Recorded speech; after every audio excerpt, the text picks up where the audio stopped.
प्यारे बच्चों नमस्कार। देखिए हम लोग आज क्या देखने जा रहे हैं कि कोशिका का एक बहुत ही महत्वपूर्ण कोशिकांग देखने जा रहे हैं, सेल ऑर्गेनेल देखने जा रहे हैं जिसका नाम है माइटोकॉन्ड्रिया। तो we will discuss about mitochondria.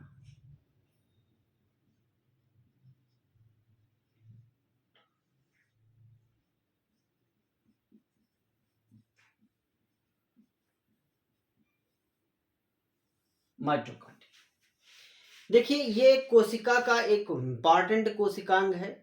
Generally mitochondria कहाँ पाई जाती है? यूकैरियोटिक कोशिका में। यूकैरियोटिक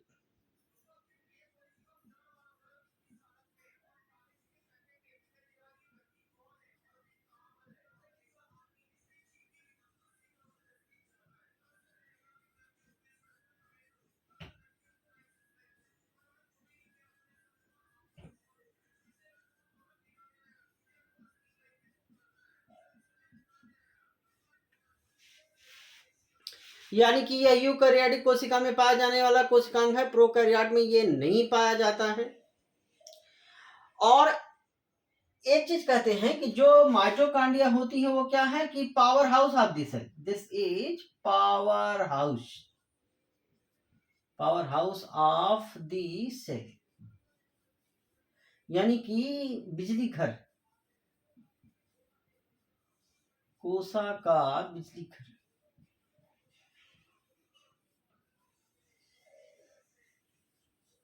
कोशिका का बिजली घर है क्योंकि जो माइटोकॉन्ड्रिया है वो क्या करता है कि ये ऊर्जा उत्पन्न करता है। ऊर्जा उत्पन्न करता है।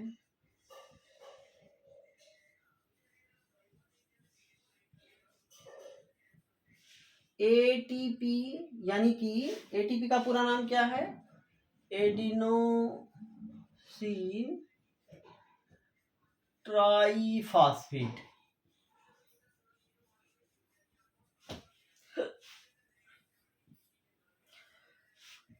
जो माइटोकॉन्ड्रिया है वह एडिनोसिन ट्राइफॉस्फेट के रूप में एनर्जी बनाता है, ऊर्जा बनाता है। इसी कारण इसको क्या कहते हैं? कोशिका का बिजली घर, power house of the cell कहते हैं। और इस एटीपी को क्या कहते हैं?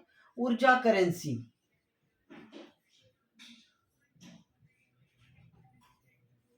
इसको ऊर्जा करेंसी कहते हैं।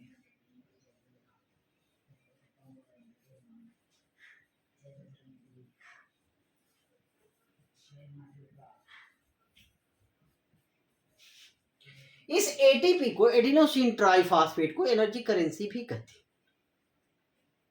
तो हम इसी माइटोकॉन्ड्रिया के बारे में देखने जा रहे हैं। माइटोकॉन्ड्रिया क्या है? यूकैरियोटिक कोशिका में पाया जाने वाला दोहरी परत से घिरा हुआ, दोहरी झिल्ली से घिरा हुआ, डबल मेम्ब्रेन से घिरा हुआ एक कोशिकांग है। तो यानी कि अगर हम कहें कि ये, पहले इसका डायग्राम बना के आपको दिखा देते हैं कि जो माइटोकॉन्ड्रिया है कोशिका का बिजली घर है, दोहरी यूकैरियोटिक कोशिका में पाया जाता है और इसकी दो परत वाला होता है। ये हम आपको डायग्राम से दिखाते हैं।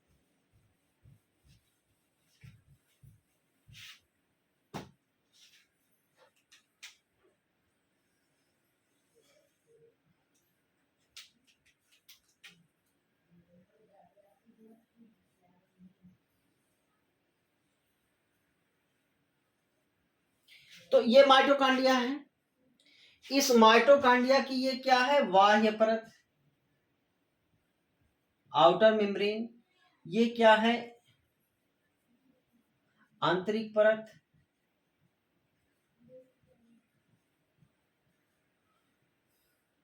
और इस बाह्य परत और आंतरिक परत के बीच में जो जगह है उसे क्या कहते हैं कि बाह्य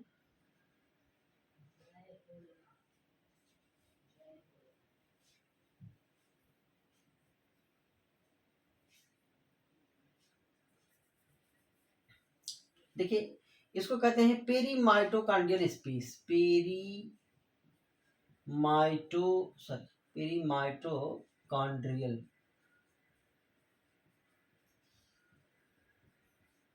स्पेस।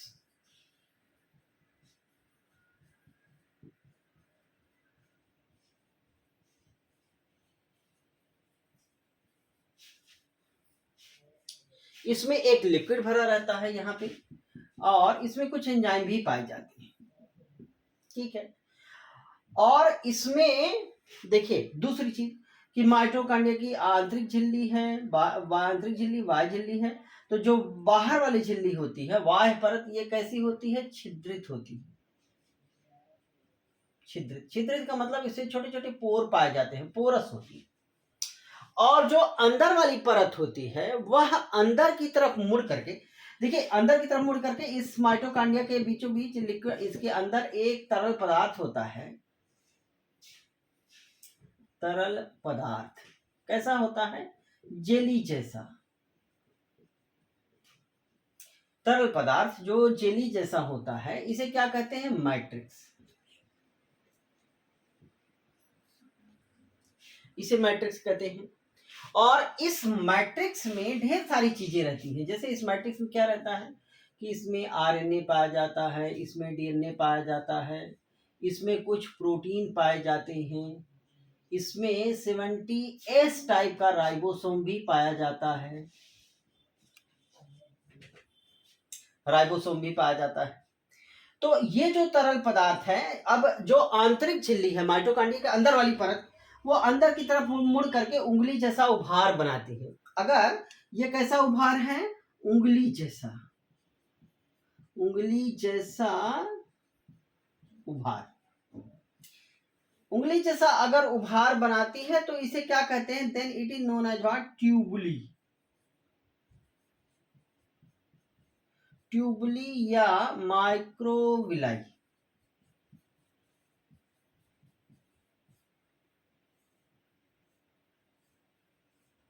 ठीक है, उंगली जैसा उभार अंदर कौन बनाता है? माइटोकॉन्ड्रिया के अंदर मैट्रिक्स में, लिक्विड में जो है, जो लिक्विड है उसको क्या कहते हैं? Mitochondria matrix. उस मैट्रिक्स में जो अंदर वाली परत है वो क्या करती है? फिंगर जैसा, अगर उंगली जैसा उभार बनाती है तो उसे को ट्यूबुली या माइक्रोविलाई कहते हैं। और ट्यूबुली और माइक्रोविलाई कहाँ पाई जाती है? पादप कोशिका में।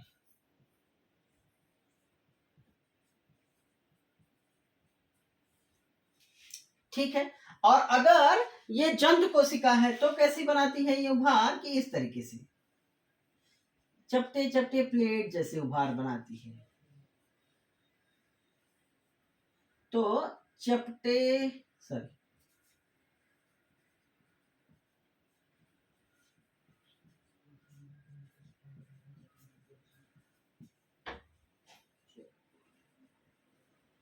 इस चपटे प्लेट जैसे उभार को क्या कहते हैं? क्रिस्टी।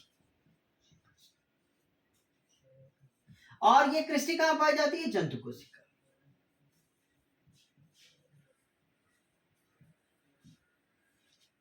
ठीक है। तो एक अंतर है दोनों में। पादप कोशिका में, पौधे की कोशिका में माइटोकॉन्ड्रिया के अंदर वाली परत उंगली से उभार बनाती है, जैसे ट्यूबुली या माइक्रोविलाई कहते हैं। जंतु कोशिका में वो चपटी चपटी फ्लैट प्लेट जैसी संरचना बनाती है, अंदर वाली झिल्ली मैट्रिक्स की तरफ मुड़ करके। And that is known as what? Cristae. अब मैट्रिक्स हो गया और क्रिस्टी हो गया। तो माइटोकॉन्ड्रिया, फिर से समझिए, डबल मेम्ब्रेन वाला, डबल झिल्ली वाला, डबल परत वाला कोशिकांग है। यूकार्योटिक कोशिका में पाया जाता, प्रोकार्योट में नहीं पाया जाता। और अब हम देखते हैं कि माइटोकॉन्ड्रिया को किसने खोजा था और इसके क्या नाम दिए गए।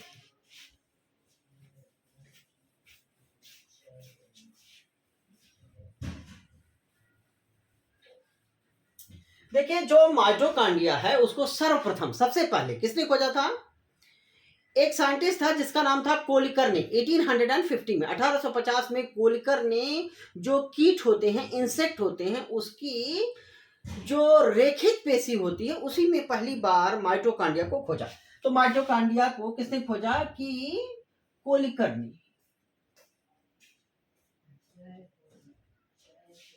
कोलिकर ने इसे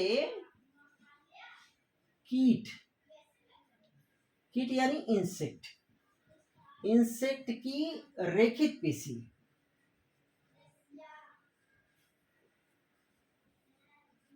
रेखित पेशी, पेशी मीन्स स्ट्राइएटेड मसल, रेखित पेशी में खोजा।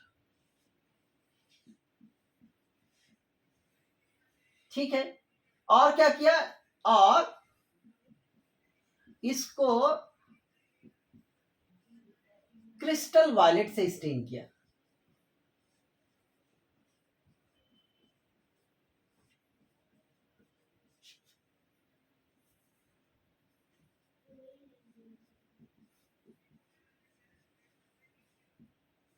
देखिए क्रिस्टल वायलेट, ये क्रिस्टल वायलेट क्या है?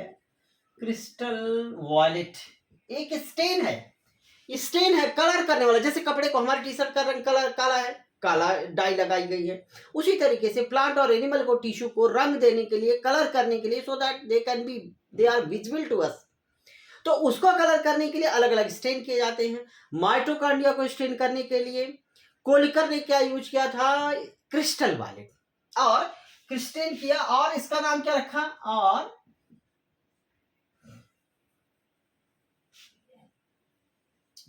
इसका नाम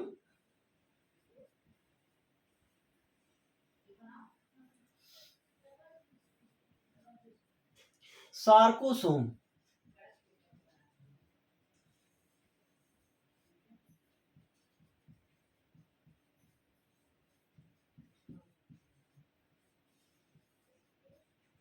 ठीक है, माइटोकॉन्ड्रिया का नाम कोलिकर ने क्या रखा था? सार्कोसोम रखा था। किससे स्टेन किया था? क्रिस्टल वायलेट से। एक दूसरा साइंटिस्ट था जिसका नाम था अल्टमान।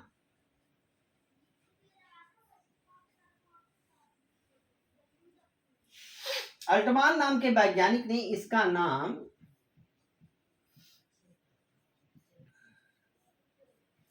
बायोब्लास्ट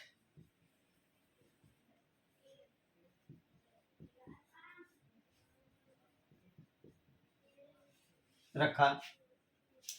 और एक और साइंटिस्ट था जिसका नाम था फ्लेमिंग।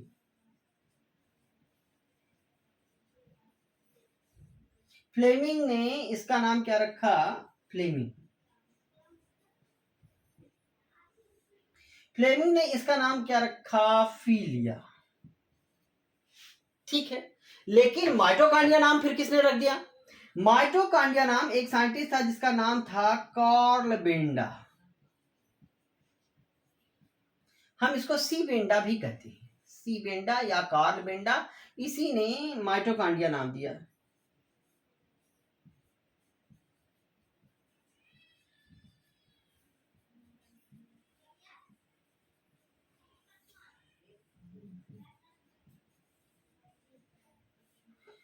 तो आपसे ये चीज पूछी जा सकती है कि who has given the term mitochondria?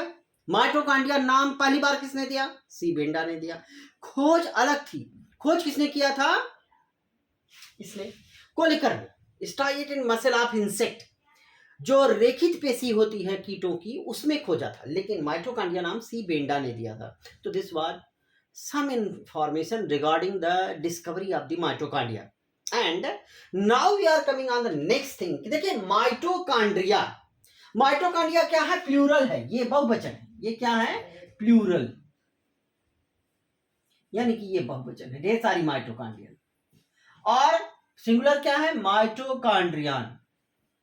Mitochondrion ये सिंगुलर है, सॉरी, माइटोकॉन्ड्रियन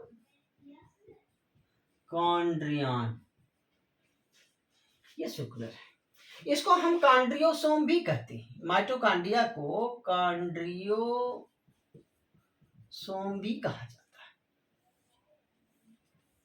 है। तो this was the information regarding the discovery and the name of the mitochondria. अब देखिए कि हमने कहा कि mitochondria is the power house of the cell. मुख्य काम माइटोकॉन्ड्रिया का क्या है? कि यह ऊर्जा प्रोड्यूस करती है। थोड़ा सा बाकी स्ट्रक्चर को हम अभी देखते हैं, हम इसकी और बाकी चीजें क्या होती है।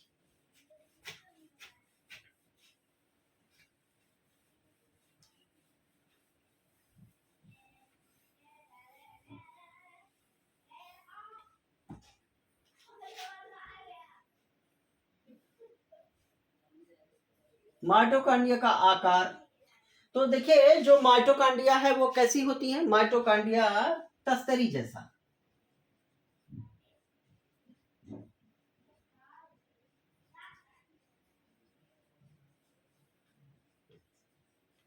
सॉसेज शेप की, छड़ जैसा।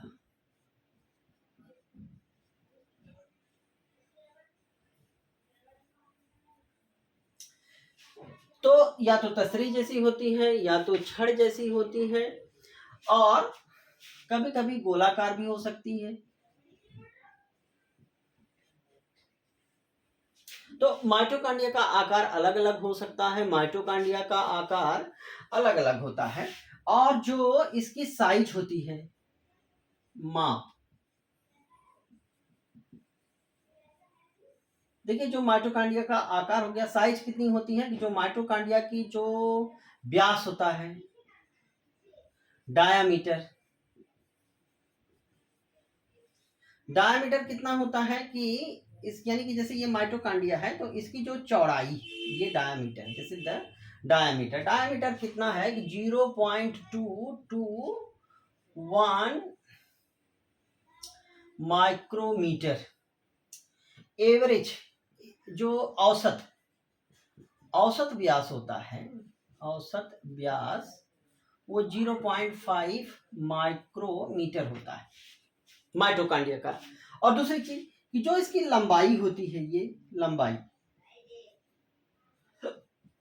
लंबाई कितनी होती है कि 1 माइक्रोमीटर टू 4.1 माइक्रोमीटर। ये जो माइटोकांड्रिया है ये इसकी लंबाई और चौड़ाई, लंबाई 1 माइक्रोमीटर से 4.1 माइक्रोमीटर होती है, और जो डायामीटर है दैट इज 0.2 टू 1.0 माइक्रोमीटर होती है। देखिए यह डेटा एनसीईआरटी में दिया हुआ है, इसलिए अब तो यूपी बोर्ड में भी एनसीईआरटी पढ़ना है, सीबीएसई बोर्ड में भी एनसीईआरटी पढ़ना है, नीट का सिलेबस भी एनसीईआरटी ही है, इसलिए NCERT is very much important book and the data which they have given, जो एनसीईआरटी में डेटा दिया गया है वो भी बहुत जरूरी है। ये डेटा एनसीईआरटी का है, इसीलिए आपको इसे याद रखना है, गलती नहीं करना। हो सकता है ये डेटा, बाकी डेटा तो ना पूछे जाएं, लेकिन एनसीईआरटी वाले डेटा हो सकता है पूछ लिए जाएं, इसलिए ये डेटा याद रखिएगा। तो this is the size and shape, आकार और प्रकार, आकार की साइज कितनी होती है और माइटोकॉन्ड्रिया का आकार कितना होता है, ये चीज हमने देखी।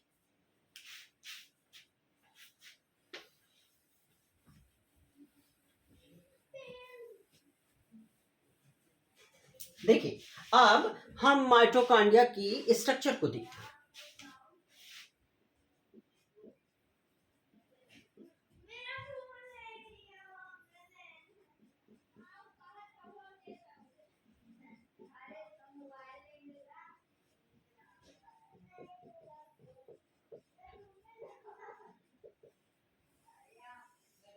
माइटोकॉन्ड्रिया की संरचना, देखिए जब से हमने कहा कि जो माइटोकॉन्ड्रिया होती है वो दोहरी परत वाली झिल्ली होती है, इस तरीके से ये बाह्य परत होती है, ये अंदर वाली परत होती है, अंदर वाली परत इस तरीके से अंदर की तरफ उभार बनाती है, जिसको हमने कहा कि ये उभार को क्या कहा जाता है, this is known as what, cristae. और अंदर जो लिक्विड है, इस लिक्विड को क्या कहा गया, मैट्रिक्स।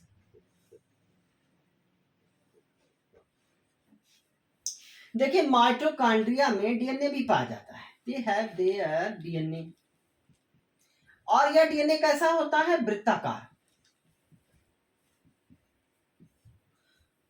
वृत्ताकार डीएनए होता है, यानी कि सर्कुलर डीएनए, सर्कुलर डीएनए। देखिए डीएनए दो तरीके का होता है, जैसे एक डीएनए वृत्ताकार का मतलब इस तरीके का डीएनए जो प्रोकैरियोट में जनरली पाया जाता है, और एक लीनियर डीएनए इस तरीके का, इसे कहते हैं रेखीय डीएनए। तो यू हैव टू रिमेंबर, आपको याद रखना है कि माइटोकॉन्ड्रिया में जो डीएनए पाया जाता है वो कैसा होता है, दो धागे वाला, यानी कि ये डबल स्टैंडर्ड डीएनए है, डबल स्टैंडर्ड डीएनए है, वृत्ताकार है, माइटोकॉन्ड्रिया में पाया जाता है, और इसमें राइबोसोम भी होता है। जो राइबोसोम है, जो राइबोसोम होता है वह 70S टाइप का होता है, 70S टाइप का राइबोसोम। देखिए दो तरीके का होता है, 70S और 80S। प्रोकैरियोटिक कोशिका में 70S 80S दोनों ही पाए जाते हैं। तो जो यूकैरियोटिक कोशिका में जनरली जो 80S कहाँ पाया जाता है कि सेल के साइटोप्लाज्म पाया जाता है, लेकिन माइटोकॉन्ड्रिया और क्लोरोप्लास्ट में 70S टाइप के राइबोसोम पाए जाते हैं। तो इस माइटोकॉन्ड्रिया में 70S टाइप का राइबोसोम है। इस डीएनए और राइबोसोम की उपस्थिति के कारण जो माइटोकॉन्ड्रिया होती है वह अपनी प्रतिकृति बना सकती है, अपनी रिप्लिका बना सकती है माइटोकॉन्ड्रिया विखंडन के जरिए। यह माइटोकॉन्ड्रिया विखंडन से विभाजित होती है, विखंडन के जरिए विभाजित होकर विभाजित होकर अपनी प्रतिकृति, अपनी क्या बनाती है? प्रतिकृति, अपनी फोटोकॉपी, अपनी जैसे एक और माइटोकॉन्ड्रिया विभाजित बना सकती है। That's why. क्यों बना सकती है ऐसा? इसके पीछे कौन है? ये डीएनए। ये डीएनए जरूरी है और राइबोसोम। डीएनए और राइबोसोम इसमें मदद करते हैं। इसी कारण माइटोकॉन्ड्रिया को क्या कहते हैं? Mitochondria is known as what? अर्ध स्वशासित, अर्ध स्वशासित कोशिका।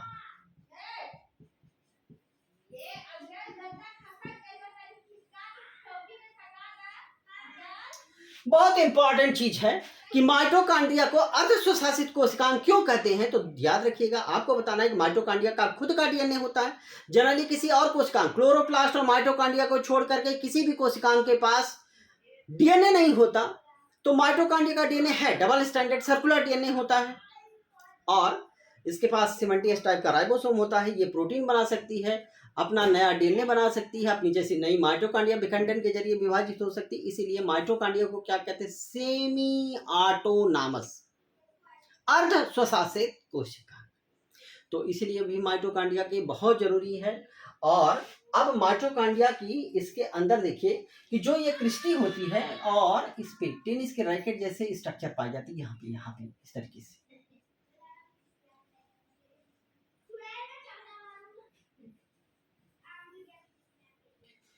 ये जो स्ट्रक्चर पाई जाती है माइटोकॉन्ड्रिया के ऊपर, इसको हम क्या कहते हैं कि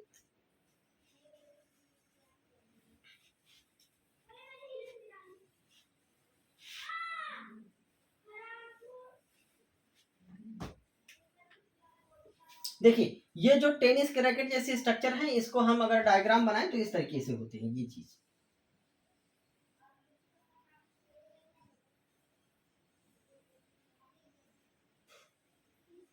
ये इसको क्या कहते हैं? This structure is known as what? Oxysome. इसे हम ऑक्सीसोम कहते हैं या F1 कण कहते हैं या एलिमेंट्री पार्टिकल कहते हैं।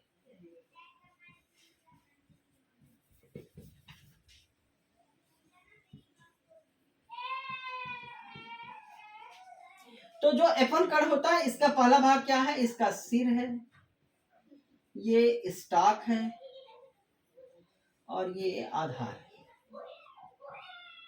यानी कि ये हेड है, ये स्टॉक है और ये बेस। इसी को क्या कहते हैं? F1 कण, F1 कण कहते हैं। देखिए, जो F1 पार्टिकल कहाँ पाए जाते हैं? क्रिस्टी पे, माइटोकॉन्ड्रिया के इनर मेम्ब्रेन पे। जो माइटोकॉन्ड्रिया है उसका मुख्य काम क्या है? माइटोकॉन्ड्रिया को कहते हैं कि this is the centre of aerobic respiration. जो श्वसन होता है उसका केंद्र है, वायुवीय श्वसन का केंद्र। ठीक है, इस बात को समझते हैं हम लोग कि माइटोकॉन्ड्रिया को वायुवीय श्वसन का केंद्र क्यों कहते हैं। देखिए कि जैसे श्वसन है, तो ये जो श्वसन है इसके 3 चरण होते हैं। वायुवीय श्वसन, वायुवीय श्वसन, उसके पहला भाग क्या है कि first is the EMP cycle, EMP चक्र,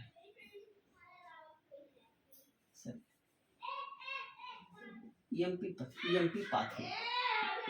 ये श्वसन का पहला चरण है जो कोशाद्रव्य में होता है। श्वसन का दूसरा चरण है क्रेब्स चक्र। कहाँ होता है? माइटोकॉन्ड्रिया के मैट्रिक्स में।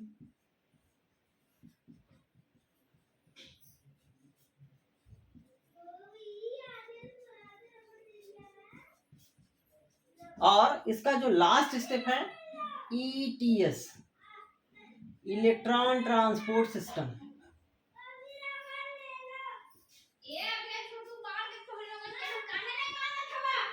ये कहाँ होता है? माइटोकॉन्ड्रिया की आंतरिक मेम्ब्रेन पे। माइटोकॉन्ड्रिया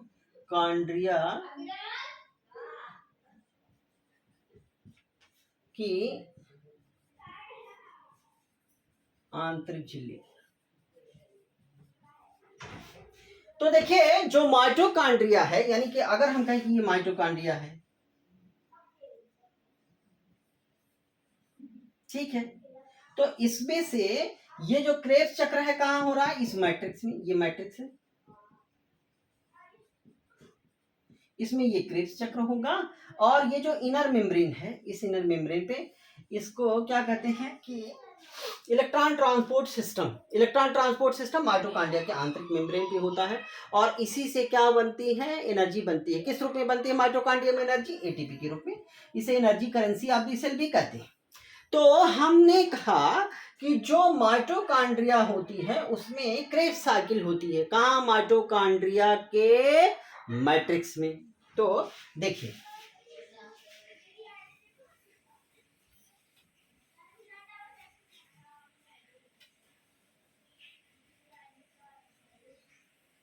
और यही कारण है चूंकि क्रेब्स चक्र, इलेक्ट्रॉन ट्रांसपोर्ट क्रेब्स चक्र माइटोकॉन्ड्रिया के मैट्रिक्स में होता है। इलेक्ट्रॉन ट्रांसपोर्ट सिस्टम माइटोकॉन्ड्रिया के इनर मेम्ब्रेन पे होता है जिसपे रेस्पिरेटरी चेन पाई जाती है। अभी हम उसके बारे में बताते हैं। इसी कारण चूंकि जो वायवीय श्वसन का महत्वपूर्ण काम माइटोकॉन्ड्रिया में होता है, इसलिए इसको क्या कहते हैं, वायवीय श्वसन का केंद्र। वायवीय वायवीय का मतलब क्या, एरोबिक श्वसन का केंद्र। माइटोकॉन्ड्रिया को क्या कहते हैं, वायवीय श्वसन का केंद्र क्यों कहते हैं, दैट वी हैव डिस्कस्ड। तो देखिए कि जो माइटोकॉन्ड्रिया है उसमें जैसे हमने कहा कि माइटोकॉन्ड्रिया में जो क्रेब्स चक्र होता है, तो ये माइटोकॉन्ड्रिया है, दिस इज द माइटोकॉन्ड्रिया। इस मैट्रिक्स में क्या होती है, क्रेब्स चक्र एक साइक्लिक केमिकल रिएक्शन है, एक चक्रीय परिपथ में होने वाली रासायनिक क्रियाएं होती है जिसे क्रेब्स चक्र कहते हैं। क्रेब्स चक्र के एंजाइम, क्रेब्स चक्र के विकर, एंजाइम के विकर का मतलब एंजाइम, एंजाइम। देखिए माइटोकॉन्ड्रिया वह कोशिकांग है जिसमें सर्वाधिक एंजाइम पाए जाते हैं। किसी भी कोशिकांग में, कोशिकांग में उतने एंजाइम नहीं पाए जाते जितनी माइटोकॉन्ड्रिया में पाए जाते हैं। माइटोकॉन्ड्रिया में सबसे ज्यादा एंजाइम पाए जाते हैं। अर्ध स्वशासित कोशिकांग है। कभी कभी माइटोकॉन्ड्रिया को प्रोकैरियोटिक सेल की तरह होती है, इसलिए कभी कभी इसको क्या कह दिया जाता है, माइटोकॉन्ड्रिया को cell within cell, cell within cell, यानी कि कोशिका के अंदर कोशिका, कोशिका के अंदर कोशिका, कोशिका के अंदर कोशिका, क्योंकि अपना डीएनए है, अपना राइबोसोम है, अपनी प्रोटीन बनाती है, अपनी फोटोकॉपी बना सकती है, डीएनए का रेप्लिकेशन हो सकता है। That's why mitochondria is semi autonomous and prokaryotic cell के समान इसको हम सेल विद इन सेल भी कहते हैं, कोशिका के अंदर कोशिका भी कहते हैं। तो हमने कहा कि क्रेब्स चक्र के एंजाइम, सारे एंजाइम कहाँ पाए जाते हैं, मैट्रिक्स में। बहुत एक बार नीट में ये क्वेश्चन पूछा गया है कि क्रेब्स चक्र के एंजाइम कहाँ पाए जाते हैं, माइटोकॉन्ड्रिया के मैट्रिक्स में, लेकिन एकमात्र क्रेब्स साइकिल का एकमात्र एंजाइम जो मैट्रिक्स में नहीं पाया जाता, जो कि माइटोकॉन्ड्रिया की आंतरिक परत, ये माइटोकॉन्ड्रिया की क्या है, आंतरिक परत से जुड़ा रहता है, वह एंजाइम आंतरिक परत है। और एंजाइम जो है वो क्या है, सक्सिनिक डिहाइड्रोजिनेज, डिहाइड्रोजिनेज। यह क्रेब्स साइकिल का एंजाइम है। This is the succinic dehydrogenase. एकमात्र क्रेब्स, एकमात्र एंजाइम क्या है, एकमात्र एंजाइम, एंजाइम का मतलब विकर, हिंदी में क्या कहते हैं, विकर। एकमात्र एंजाइम जो कि कहां पाया जाता है, आंतरिक परत पर, माइटोकॉन्ड्रिया की आंतरिक परत पर पाया जाता है। बाकी सारे कहां पाए जाते हैं, बाकी सारे मैट्रिक्स में पाए जाते हैं। ठीक है, ये चीज याद रखनी है। दूसरी चीज कि अब हम इसमें आते हैं कि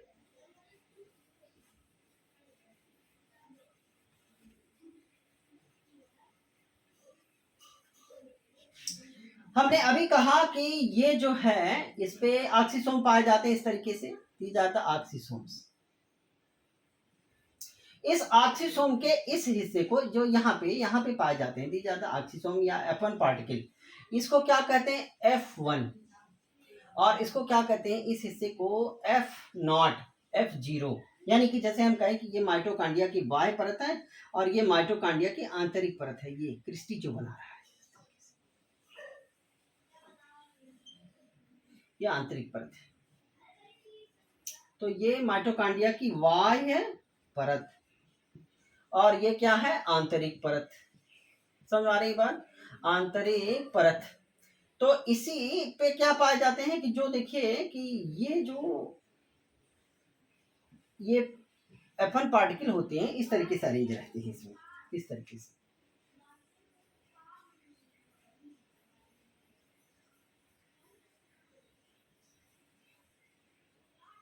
ये F0 है, ये F1। तो जो F1 पार्टिकल है वो F0, F1 उसके दो कंपोनेंट होते हैं, और ये F0 और F1, F0 एंड F1 ये क्या करते हैं एटीपीएज,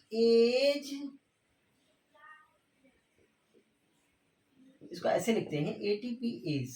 हर एंजाइम के अंत में क्या लगा रहता है एस, एस। तो एटीपीएज एंजाइम की तरह काम करते हैं, एपीटीएज एंजाइम, और इस एंजाइम के दो कंपोनेंट हैं, एक F0 एक F1।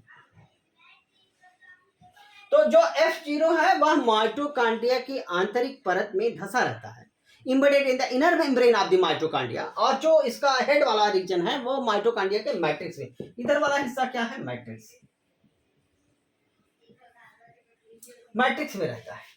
यह जो F0 है यह एक चैनल की तरह काम करता है, प्रोटॉन चैनल। और ये जो है क्या है कि ये एटीपी का निर्माण करता है, एटीपी का निर्माण स्थल।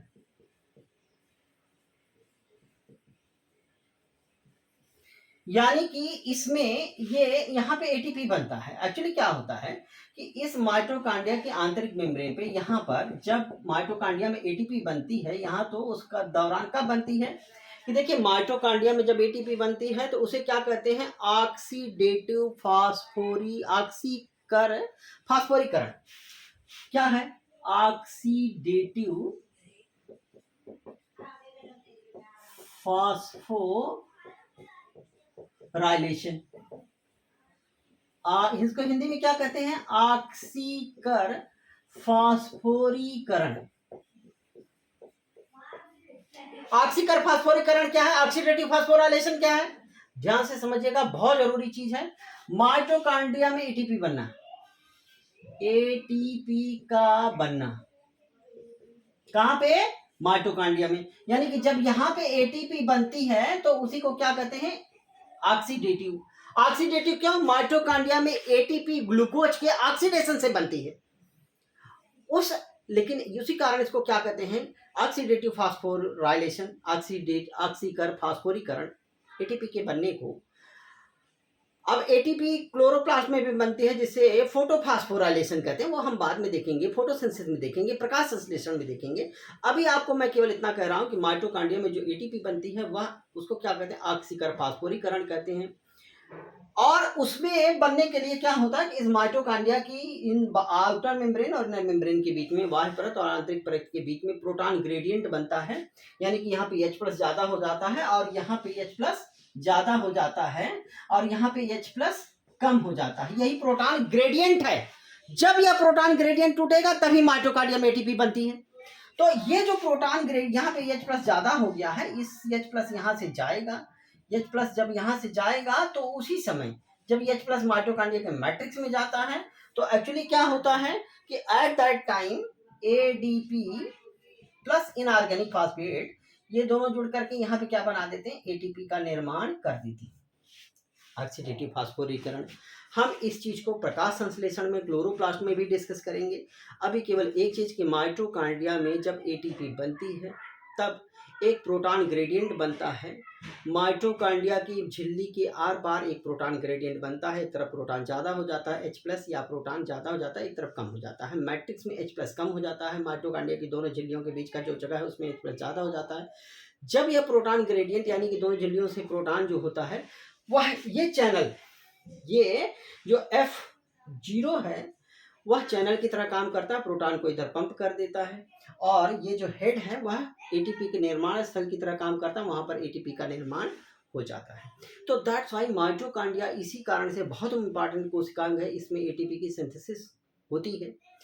और mitochondria semi autonomous cell organelle है। माइटोकॉन्ड्रिया की जो बाकी सारे फंक्शन हैं हमने देखा हुआ है कि जो माइटोकॉन्ड्रिया एक्चुअली क्या होती है, कि माइटोकॉन्ड्रिया को हम रेस्पिरेशन में भी इन सारी चीज़ों को डिस्कस करेंगे, इलेक्ट्रॉन ट्रांसपोर्ट को सिस्टम डिस्कस करेंगे। और जो माइटोकॉन्ड्रिया की एक चीज़ और आप समझ लीजिए कि जो ये माइटोकॉन्ड्रिया की आंतरिक परत है, इस माइटोकॉन्ड्रिया की ये क्या है, माइटोकॉन्ड्रिया की आंतरिक परत, ठीक है, आंतरिक परत।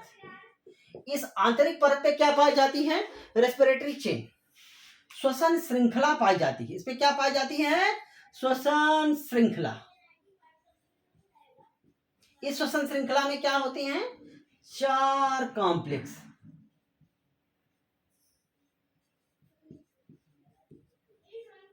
4 कॉम्प्लेक्सेस और दो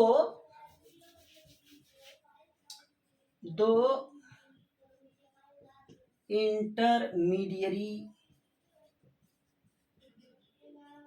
कंपाउंड। एक क्या होता है, साइटोक्रोम क्यू। 2 इंटरमीडियरी कंपाउंड पाए जाते हैं।